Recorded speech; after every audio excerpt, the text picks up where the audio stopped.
Payyanur fisheries college വാർഷികത്തിന്റെ ഭാഗമായി ശുചീകരണ പ്രവർത്തനം നടത്തി. അധ്യാപകരുടെയും വിദ്യാർത്ഥികളുടെയും നേതൃത്വത്തിലാണ് പ്രവർത്തനം നടത്തിയത്. പയ്യന്നൂർ ഫിഷറീസ് കോളേജ് വാർഷികാഘോഷത്തിന്റെ ഭാഗമായാണ് ശുചീകരണ പ്രവർത്തനം നടത്തിയത്. അധ്യാപകരും വിദ്യാർത്ഥികളും അനധ്യാപകരും ശുചീകരണ പ്രവർത്തനത്തിൽ പങ്കാളികളായി. കോളേജ് NSS യൂണിറ്റ് നേതൃത്വം നൽകി.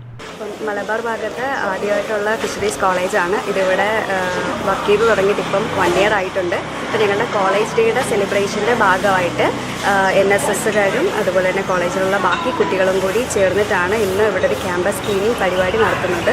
അപ്പം പാഠ്യപുസ്തകങ്ങൾ മാത്രമല്ല, എക്സ്ട്രാ കരിക്കുലർ ആക്ടിവിറ്റീസ് പ്രൊമോട്ട് ചെയ്യുകയും അതുവഴി സോഷ്യൽ കമ്മിറ്റ്മെന്റ്സ് കൂട്ടാനും കൂടിയാണ് ഞങ്ങളിപ്പോൾ ഇന്നിവിടെ ഇങ്ങനൊരു പരിപാടി പ്ലാൻ ചെയ്തത്. NSS staff coordinator VS Nandana, doctor S Arun, doctor P Dona, doctor Chitra Soman, Asha Gopan, TK Dileep, Ashwini Gopi എന്നിവർ സംസാരിച്ചു.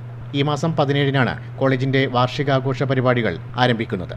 Network news, Payyanur.